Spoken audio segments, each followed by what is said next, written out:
Check 1 2. Check 1 2. Check mic check 1 2 3 4 5 6 7 8 9 10. 1 2 3 4 5 6. We're hoping to get at least a 3-minute warning when they start walking, but we haven't got that yet. So 1 2 3 4 5 6 7. Everybody good? 1 2 3 4 5 6.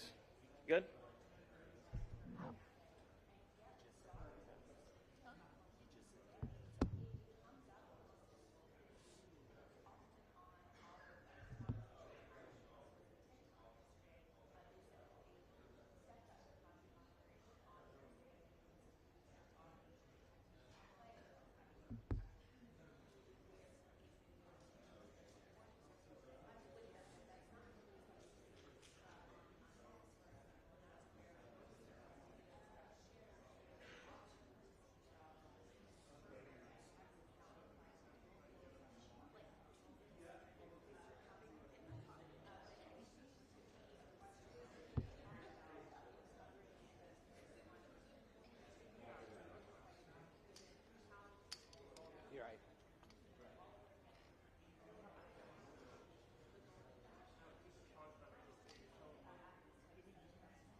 So still no official word on the start time. We will try to give at least a 5-minute warning on that, but we'll do our best on that. So.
You get me, okay. 1 2 1 2.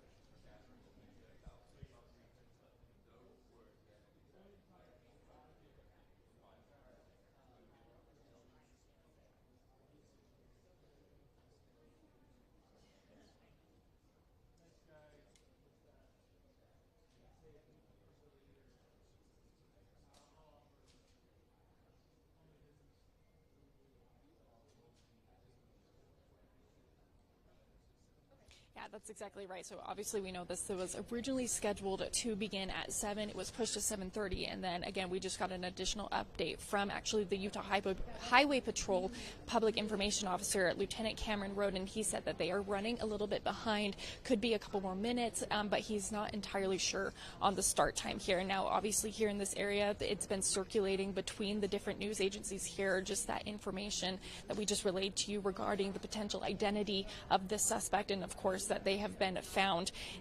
It's expected to speak at this press conference, though, in just a couple minutes is Governor Spencer Cox, the FBI Director Kash Patel, Bo Mason, who is actually the Commissioner of the Utah Department of Public Safety, and FBI Special Agent in Charge Robert Boyles. And so, of course, we're just tracking the process here right now. Again, this has been delayed, but tension seems to be growing here a little bit. Everybody wants to have these answers. So, of course, as soon as we get that confirmed information, we'll be relaying it to you guys here on air and online at KUTV.com. We'll be bringing it to you live. But again, no official word on what time we're actually supposed to start here. Ron, Mary.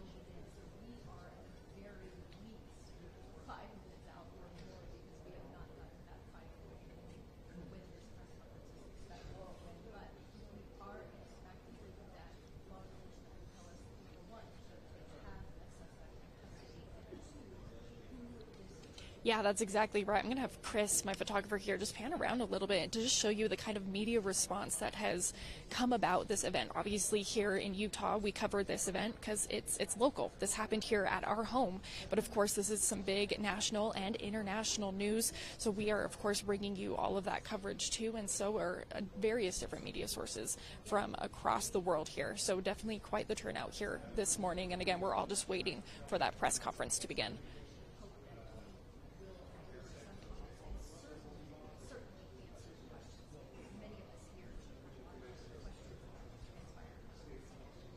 I have seen slightly, and it's been rumored around here in this area that St. George possibly may have been the area, or somewhere across the border near the edge of Utah, somewhere around St. George. That's kind of been what's been speculated right now. But again, no official word from authorities on where he was found or located, but it's supposedly somewhere potentially in southern Utah or across the border down south.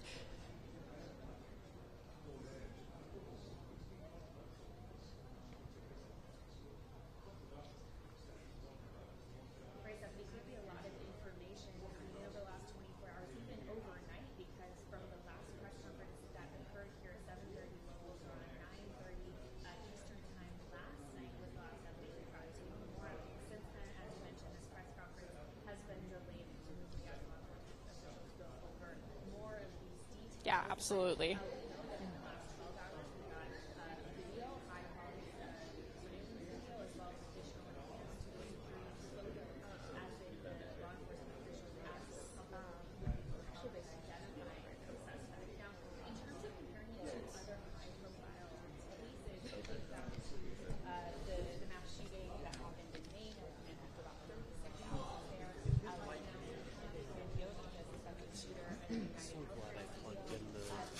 So glad I plugged in the live view.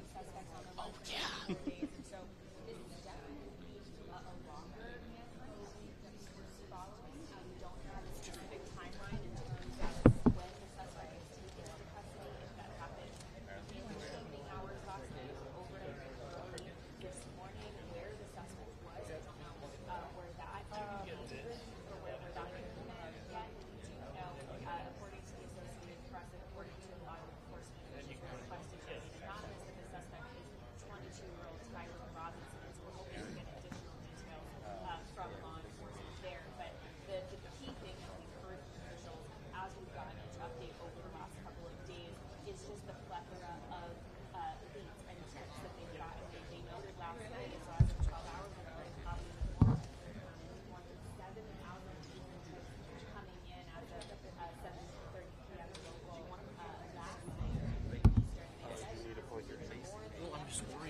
Oh, mine was at like 40. I didn't bring a longer cable, so I'm like, Yep. I was like, oh, I got the long cable. I'm good. Only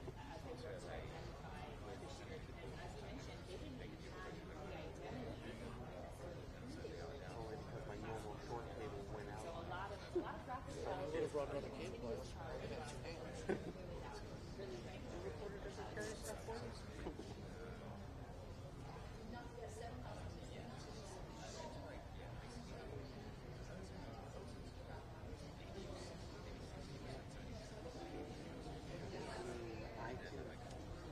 She's standing right in front of the podium. I can keep it this way, but I can't.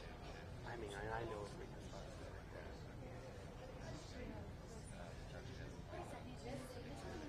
We can't move her. I'll keep it turned.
Check 1 2. Mic check 1 2 3 4 5 6 7 8 9 10.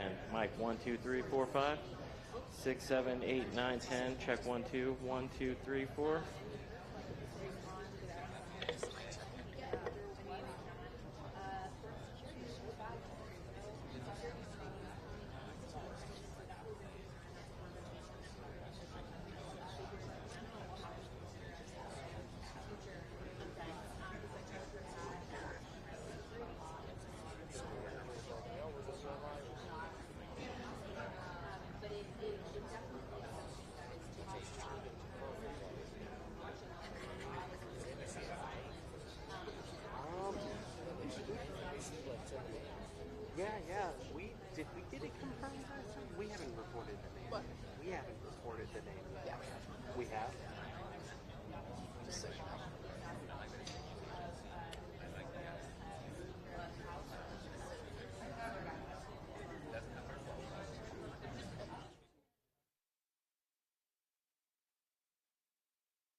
Okay, can you hear me now? Okay, there we go. Sorry, things are very fluid this morning, obviously, with this new information coming in, and obviously we're here just waiting for this press conference to officially begin. But again, no official word on a start time yet. We were originally supposed to start at 7, pushed to 7:30, and of course now it is 7:52, so we're nearing 8 o'clock now. But again, we've had a lot of new information start being pushed out by the Associated Press about the apparent identity of the individual and the suspect here. So of course there's a lot of new information coming out, and I'm sure the officials who are going to be speaking with us, which include Governor Spencer Cox and the FBI, are going over this information here and making sure that they have all of that verified for us before they share it publicly. But very much a very fluid situation out here this morning, especially as we're waiting for that information. I do see several law enforcement officers here in the area as well. They're just sitting around at this point, so I think everybody is waiting right now for this press conference to begin.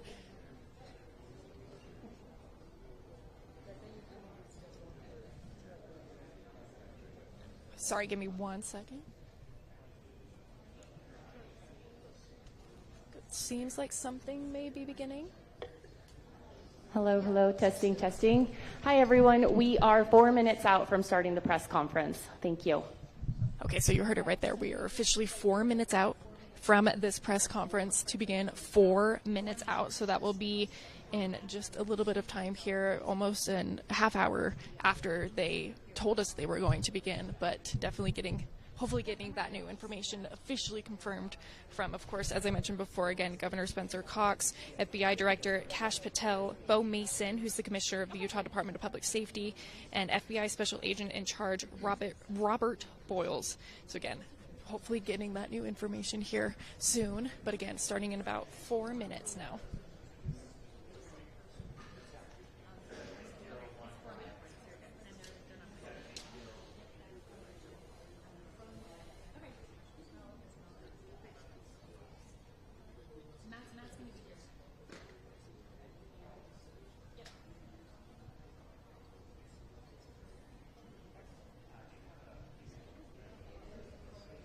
Yeah, that's exactly right. As much as we see and also we see what is posted online and what other sources say, it is very, very important for the integrity of our reporting to make sure we have those verified sources. So while we are saying this information, we do want to make it very clear that we have not had this confirmed from anybody here at this press conference here. This has all just been speculation being posted online at this point. But again, we're hoping to get that confirmed information and bring it to you guys here live.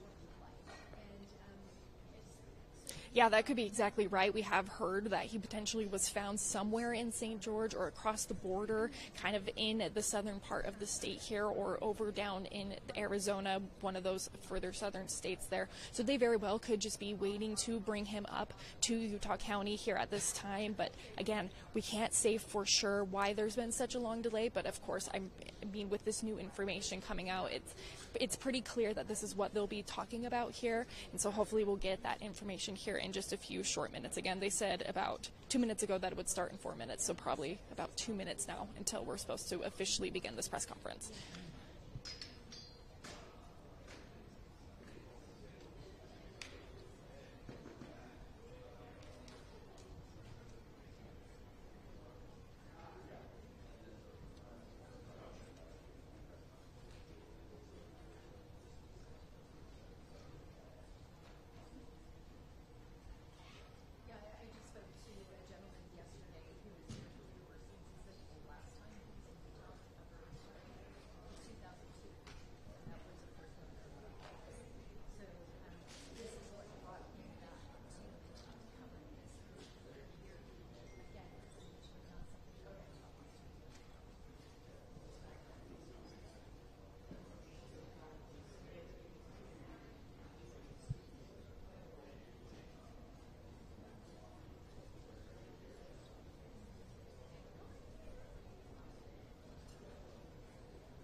Yeah, absolutely. The entire campus is closed off right now. Obviously, we are inside a building right now, so they've opened up this section for media to come in for this press conference here. I just had my photographer, Chris, walk down the hallway a little bit to see if he can see any of the officials coming. It seems like everybody is gearing up. Again, there's a couple, looks like FBI agents and Department of Public Safety officers here also waiting for this press conference to begin. So it should begin just any moment now. Again, we're about half hour late from the new start time. They told us, they originally told us 7, moved it to 7:30, and now have pushed it. Now this past, we're 2 minutes almost till 8 at this point here. But I think this also goes to show just how fluid an investigation can be. Obviously, we all want to have these answers. We all want to know what exactly took place here, but sometimes we don't have those facts right away, and it does take a couple days and potentially weeks and months to truly fully understand the scope of this investigation. And they've done hard work over the past several days to bring these answers to us, and hopefully we'll be able to get those confirmation or confirmed details here shortly. Again, possibly the identity of the shooter, where he was found, where he's currently at, and what steps they're going to be taking moving forward.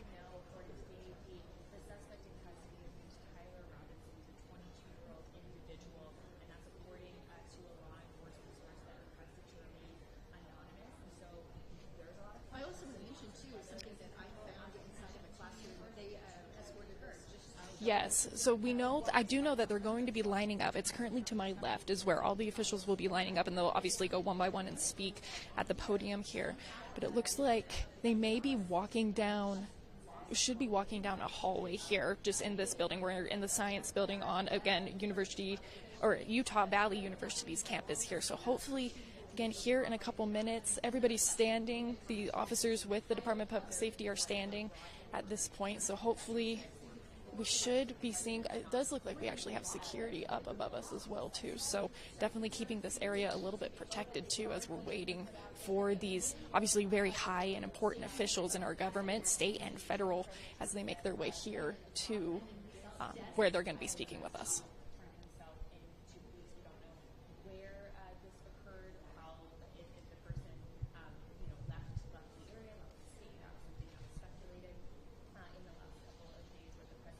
Yeah, this morning a lot more sections were taped off with crime scene tape compared to yesterday.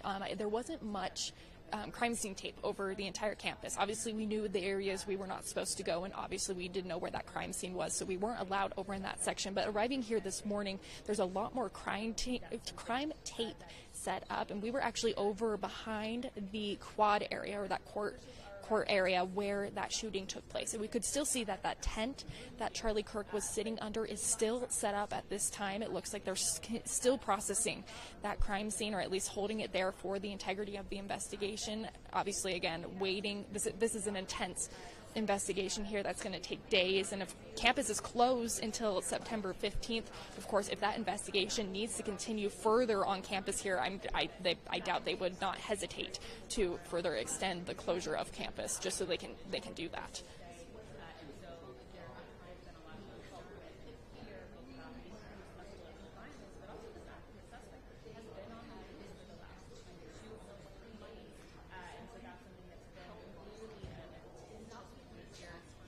Yeah, I got you.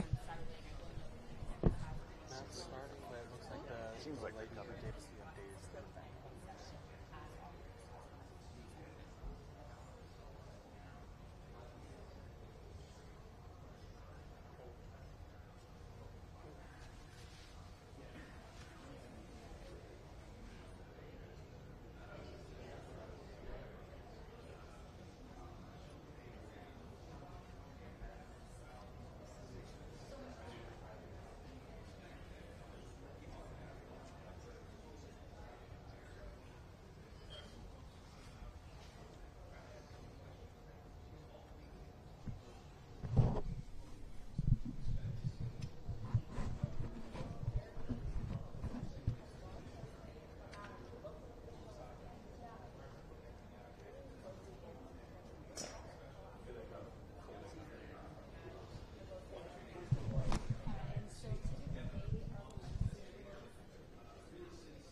Yeah, good morning. It looks like we just had some officials potentially walk in here. Lieutenant Cameron Roden with Utah Highway Patrol, who's been the media coordinator for most of this, is also back here in this room. It seems like potentially some officials may be walking down the hallway now. I can see a couple of photographers running and taking some photos. So I think we are just about ready to get started here. Again, speaking today includes Governor Spencer Cox and a couple other officials. We have one from the Department of Public Safety located here in Utah, and it looks like they are coming. So I'm going to step out of the way here and allow Chris, my photographer here, to kind of pan around and show you as these officials make their way here and begin this press conference.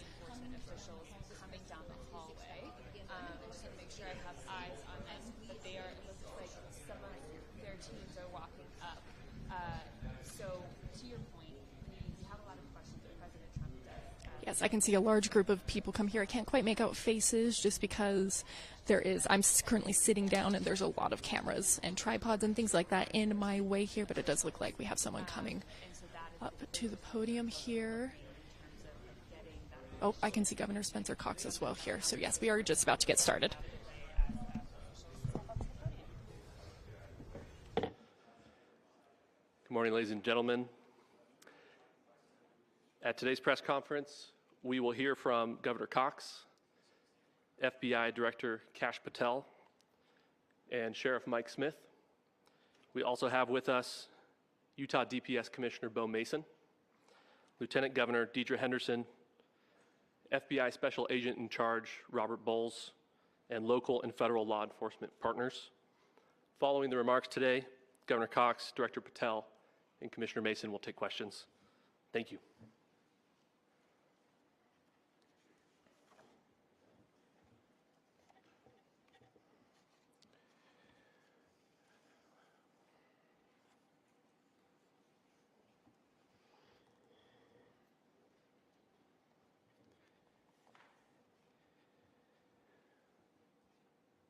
Good morning, ladies and gentlemen. We got him. On the evening of September 11th, a family member of Tyler Robinson reached out to a family friend who contacted the Washington County Sheriff's Office with information that Robinson had confessed to them or implied that he had committed the incident. This information was relayed to the Utah County Sheriff's Office and scene investigators at Utah Valley University. This information was also conveyed to the FBI.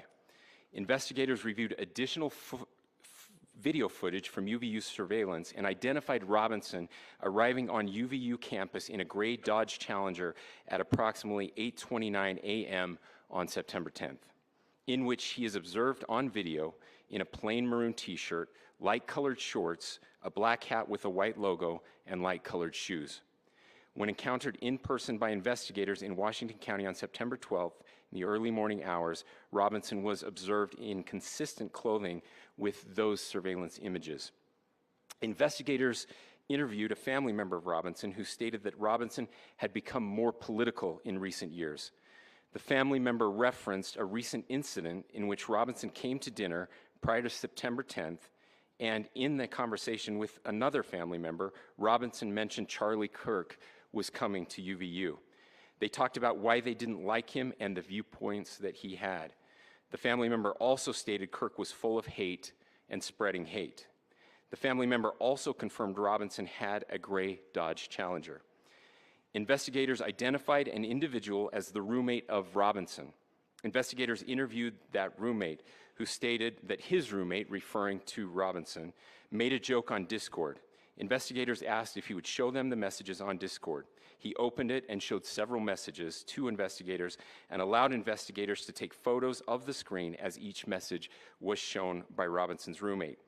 These photos consisted of various messages, including content of messages between the phone contact named Tyler with an emoji icon and Robinson's roommate's device.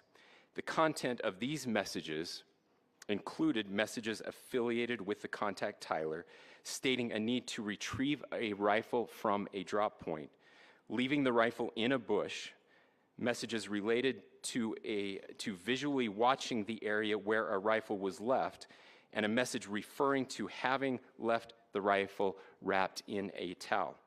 The messages also refer to engraving bullets and a mention of a scope and the rifle being unique. Messages from the contact, Tyler, also mentioned that he had changed outfits.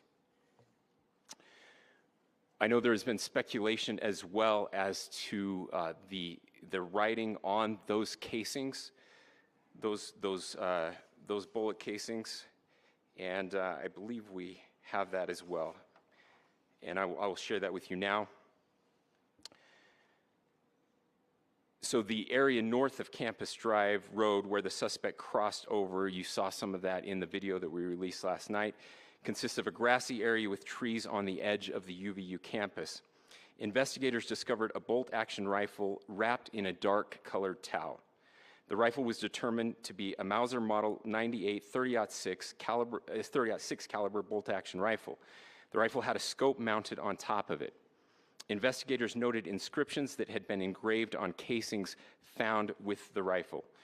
Inscriptions on a fired casing read, "Notices, bulges, capital O-W-O, what's this, question mark." Inscriptions on the 3 unfired casings read, "Hey fascist, exclamation point, catch, exclamation point." Up arrow symbol, right arrow and symbol, and 3 down arrow symbols. A second unfired casing read, "Oh Bella Chow, Bella Chow, Bella Chow, Chow Chow." And a third unfired casing read, "If you read this, you are gay, LMAO." We are indebted to law enforcement across the state who has worked seamlessly together, local law enforcement, state law enforcement, and our federal partners with the Federal Bureau of Investigation. We're grateful for everyone who worked together in such a short amount of time to find this person and to bring justice. I want to thank the public who has been so engaged, reviewing videos, helping us with sending in tips, and helping us get to this point. I want to thank the family members of Tyler Robinson who did the right thing in this case and were able to bring him into to law enforcement as well. I especially want to thank the family of Charlie Kirk, Erica, Charlie's parents, his children. I want us to be thinking of them as we bring justice in this case.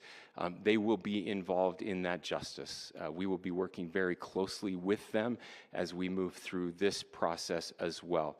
This is a very sad day for our country, a terrible day for the state of Utah, but I'm grateful that at this moment we have an opportunity to bring closure to this very dark chapter in our nation's history.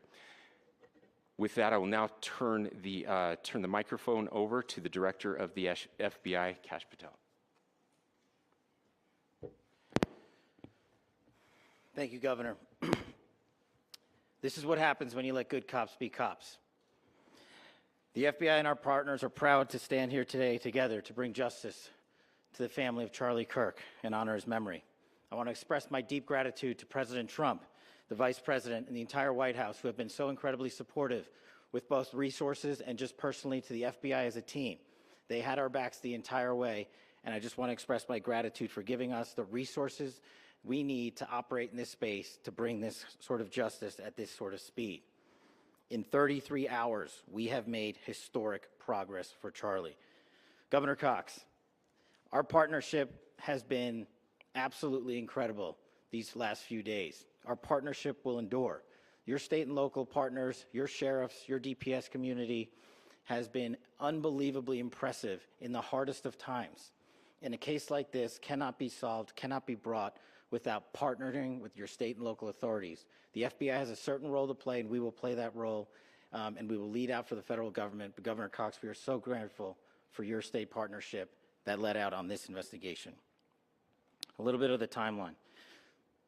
Charlie was shot at 12:23 p.m. on Wednesday. The first FBI agents arrived on scene in 16 minutes with chiefs of police at 12:39 and secured the scene. The FBI immediately launched fixed-wing assets. We utilized these assets to transport personnel, specialty technicians, hostage rescue teams. We also utilize these assets to go back and forth from the East Coast and here in Utah to transport forensic evidence and other evidence that will be analyzed and is being analyzed at our FBI laboratories in Quantico and other laboratories, including the ATF. At my direction, the FBI released the first set of FBI photos of the suspect at 10 a.m. local time on 9/11. Then, shortly thereafter, the FBI reward of $100,000 was released at 10:45 a.m. local. Myself and Deputy Director Bongino arrived on the scene at approximately 5:30 p.m. on 9/11. The governor led a press conference last night at approximately 8 p.m., where at my direction, the FBI released a never-before-seen video of the suspect. We also released new images to the public of the suspect. And just last night, the suspect was taken into custody at 10 p.m. local time. In less than 36 hours, 33 to be precise, thanks to the full weight of the federal government and leading out with the partners here in the state of Utah and Governor Cox, the suspect was apprehended in a historic time period. And I want to highlight what Governor Cox said. This would not have been possible without you, the media, and you, the public. That's why we went so public, so fast, and we're so transparent, and we're committed to that transparency. The crime scene, just a little bit there. It is a large crime scene. State and local authorities, along with federal authorities, processed that crime scene quickly. And I even had the ability to walk through that crime scene and walk through the steps the suspect took to learn more about what was needed and what resources we needed to bear to create a full picture for the FBI and leadership back in Washington. Furthermore, thankfully to state and local partners, forensic evidence has been seized and continues to be garnered. Forensic evidence has already been evaluated at FBI laboratories in Quantico and state and local authorities here. We will continue to process evidence as we see it, as we collect it, and we will continue to deliver it to Governor Cox and his team. Last night, we had a total of approximately 7,000 leads. As of this morning, thanks to your great work, we have over 11,000 leads that were called in to the FBI. And we are running out every single lead that we can. Every one of those leads will be run out. The arrest is a testament to the dedication of good law enforcement being great and partnerships in law enforcement, which I've tried to highlight as my tenure as the director of the FBI. There is no better relationship for law enforcement than the FBI to partner with state and local authorities, and you've seen it here in these last few days. The FBI Salt Lake Field Office, along with our offices in LA, Phoenix, Denver, San Antonio, Las Vegas, Pittsburgh, Buffalo, our headquarters component in Quantico, all participate in the FBI.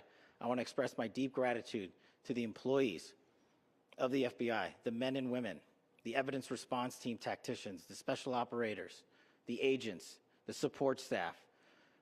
You have done monumental work in historic time when the public, who had a right to demand such an expeditious solving of an investigation, the FBI answered that call diligently, critically important to our nation, and we delivered. And I'm proud to be their leader, and I'm proud to be the director of the FBI. This is very much an ongoing investigation, as the governor said, and we will continue to work with state and local authorities to develop the investigation, to provide them the evidence they need for their ongoing prosecutions, and we will be here to answer every call they absolutely have, as long as it takes, for as long as we need to find and apprehend whatever suspects were involved in this crime. Lastly, to my friend Charlie Kirk, rest now, brother. We have the watch, and I'll see you in Valhalla.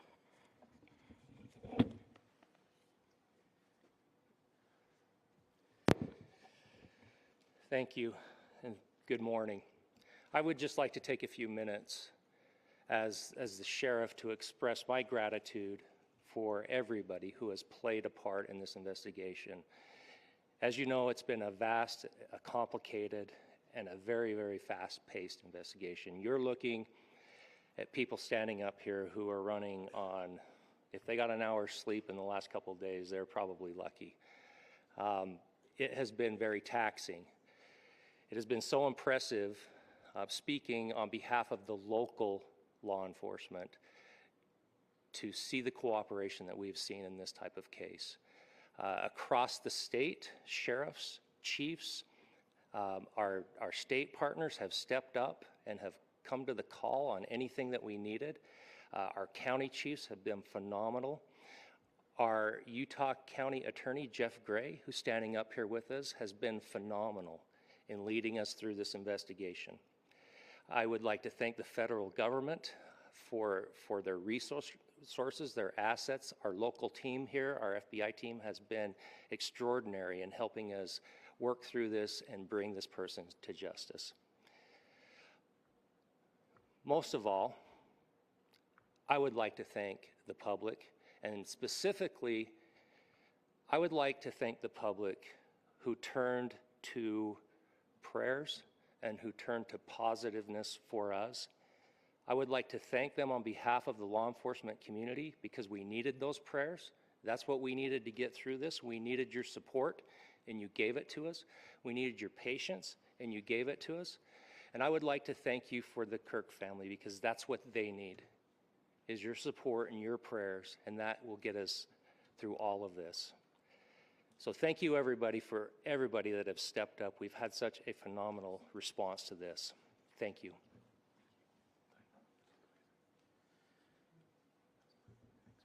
I also want to give a special thanks to the Attorney General and the Department of Justice. Their unwavering support and their commitment to justice is shown true here. And without AG Bondi and Deputy Attorney General Todd Blanche and the resources they brought to bear, we would not have been able to complete our mission. And I just want to say special thanks. It's an honor to be a part of the Department of Justice. Thank you again to our incredible law enforcement team who has worked so hard. Sheriff, I got a solid 90 minutes last night, so I'm probably the most well-rested person up here. Ladies and gentlemen, I get the microphone, so I hope you'll permit me a moment just to share a few more thoughts about where we are and how we got here and maybe a little bit of where we go from here. I don't want to get too preachy, but I think it's important that we, with eyes wide open, understand what's happening in our country today. I've heard people say, well, why are we so invested in this?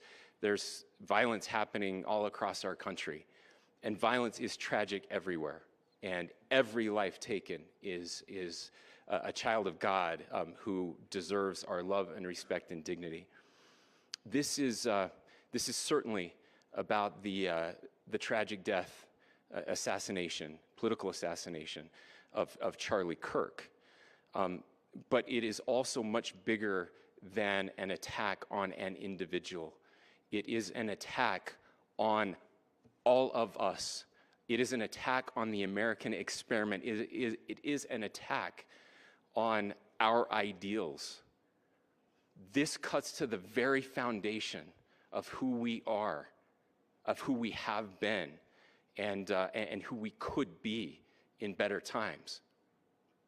Political violence is different than any other type of violence for lots of different reasons. One, because in the very act that Charlie championed of expression, that freedom of expression that is enshrined in our founding documents, in having his life taken in that very act, makes it more difficult for people to feel like they can share their ideas, that they can speak freely. We will never be able to solve all the other problems, including the violence problems that people are worried about, if we can't have a clash of ideas safely and securely. Even, especially those ideas with which you disagree. That's why this matters so much. Over the last 48 hours, I have been as angry as I have ever been, as sad as I have ever been. And it was, as anger pushed me to the brink, it was actually Charlie's words that pulled me back. I'd like to share some of those. And specifically right now, if I could, I need to talk to the young people in our state, in my state. and all across the country. As President Trump reminded me, he said, you know who really loved Charlie? The youths. And he's right. Young people loved Charlie, and young people hated Charlie. And Charlie went into those places anyway. And these are the words that have helped me. Charlie said, when people stop talking, that's when you get violence. He said, the weak can never forgive. Forgiveness is the attribute of the strong. The only way out of the labyrinth of suffering is to forgive. Welcome without judgment, love without condition, forgive without limit. He said, always forgive your enemies. Nothing annoys them so much. A few months ago, I referenced this last night, Charlie posted to social media, when things are moving very fast and people are losing their minds, it's important to stay grounded. Turn off your phone, read scripture, spend time with friends, and remember, internet fury is not real life. It's going to be okay. He again said, when you stop having a human connection with someone you disagree with, it becomes a lot easier to commit violence. He said, what we as a culture have to get back to is being able to have a reasonable agreement, where violence is not an option. Now, again, to my young friends out there, you are inheriting a country where politics feels like rage. It feels like rage is the only option. But through those words, we have a reminder that we can choose a different path. Your generation has an opportunity to build a culture that is very different than what we are suffering through right now. Not by pretending differences don't matter, but by embracing our differences and having those hard conversations. I think we need more moral clarity right now. I hear all the time that words are violence. Words are not violence. Violence is violence. And there is one person responsible for what happened here.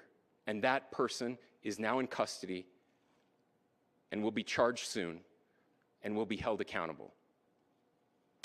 And yet, all of us have an opportunity right now to do something different. I want to thank my fellow Utahns.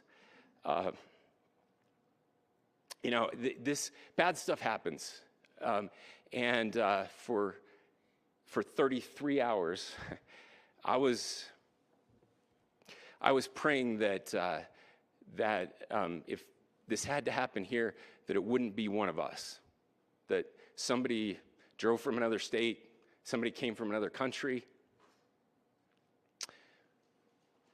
Sadly, that prayer was not answered the way I had hoped for, just because I thought it would make it easier on us if we could just say, hey, we don't do that here.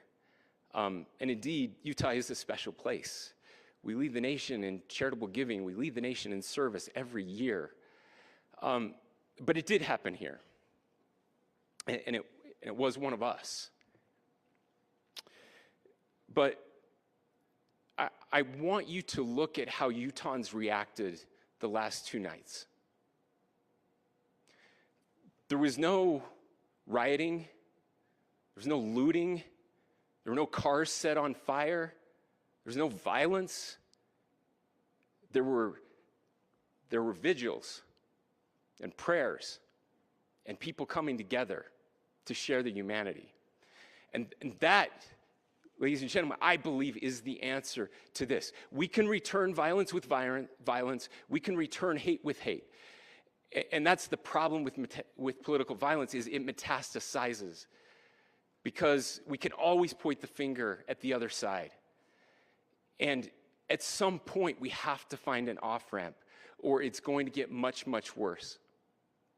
But see, these are choices that we can make. History will dictate if this is a turning point for our country. But every single one of us gets to choose right now if this is a turning point for us.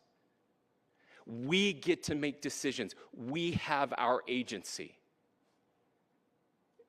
And I desperately call on every American, Republican, Democrat, liberal, progressive, conservative, MAGA, all of us to please, please, please follow what Charlie taught me. I'll just conclude with with words I share often from a friend and author, Yuval Levin, who was asked if he was optimistic about our country, and he said, "I'm not optimistic." He said, "I hate optimism." Like, that sounds bad. But he said, optimism is a vice. It's this idea that good things are just going to happen. And he said, in the history of the world, good things have never just happened. He says, I'm not optimistic, but I am hopeful. And hope is the virtue that sits between the vices of optimism and pessimism. Hope is the idea that good things are going to happen because we can make them so. I still believe in our country, and I know Charlie Kirk believed in our country. I still believe that there is more good among us than evil, and I still believe that we can change the course of history. I'm hopeful because Americans can make it so. Ladies and gentlemen, we're happy to answer any questions you might have. Governor, can you please speak to whether the suspect is speaking with authorities and his demeanor, Tyler Robinson, when he turned himself in?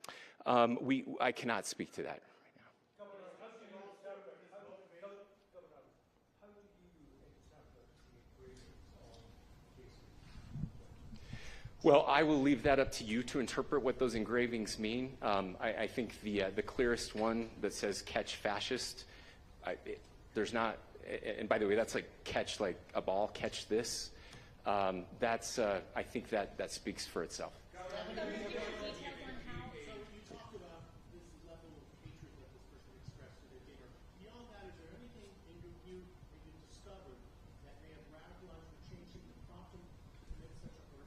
There's nothing more that we can share at this time. Governor.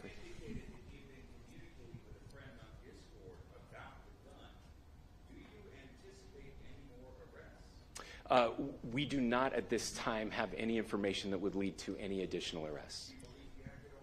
Yes. But Governor. the investigation is ongoing. Governor.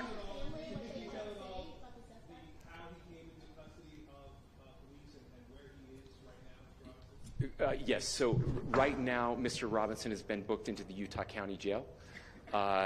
You heard the president this morning report that he was taken into custody, that his family and a friend helped to deliver him into custody of law enforcement in Washington County. For those of you that don't know where Washington County is, it is the southwesternmost part of the state of Utah. It's about a 3.5 to 4 hour drive from here, where we are right now, and that's where he lived and where they turned him in.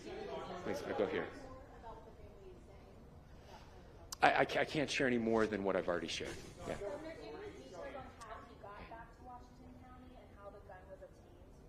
So how we obtained the gun? The gun was found here. So I don't have much more details on that.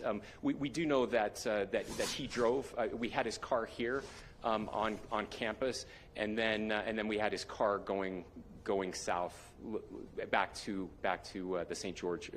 It's actually the city of Washington in Washington County. I'm sorry? We don't have any information that would lead us to believe that. Yes, in fact, it was just released. Yes. I can't answer that right now. Yeah, thank you. Over here.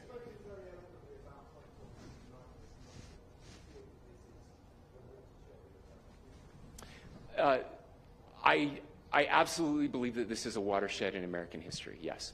The question is, what kind of watershed? And that chapter remains to be written. Is this the end of a dark chapter in our history, or the beginning of a darker chapter in our history? Look, I mean, if you look at true political assassinations in this country of someone of this stature, this feels a lot like the late 60s, and having one so gruesomely displayed on camera in all of our hands and in all of our pockets.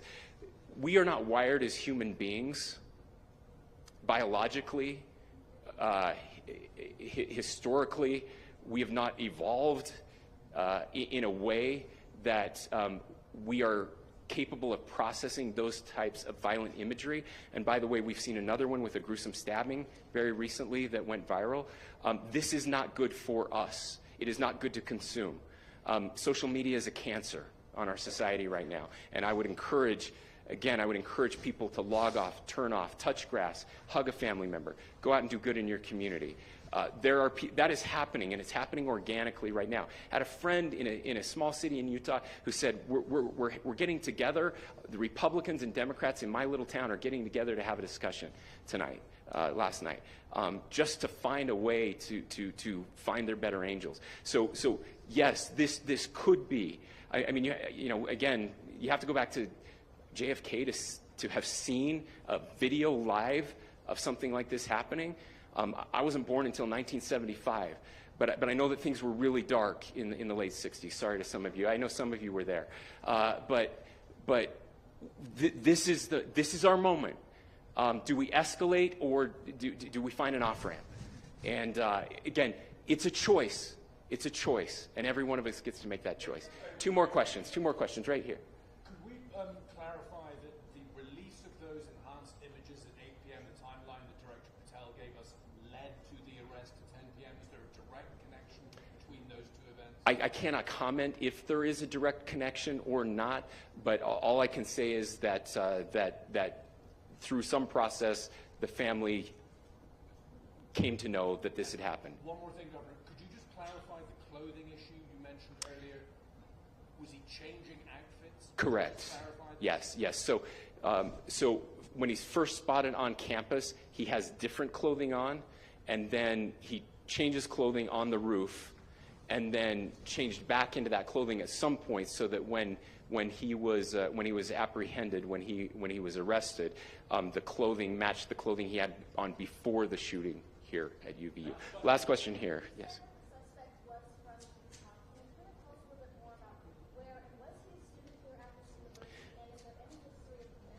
Yeah. So I don't have any information on the mental illness part. He was not a student here at UVU. He was living and had lived for a long time with his family in Washington County, in the southernmost part of our state.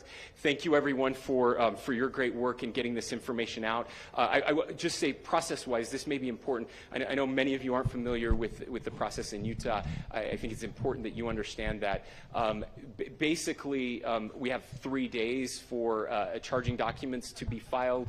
A CI will be filed. We'll have more information then, more detailed information as those charging documents are filed in preparation for a preliminary hearing. So 3 days. So we would anticipate then that early next week those charging documents will be filed. We will obviously be working. The county attorney will be working very closely with Mr. Kirk's family as those documents and decisions are prepared and made. Thanks, everyone.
Angie, am I going live?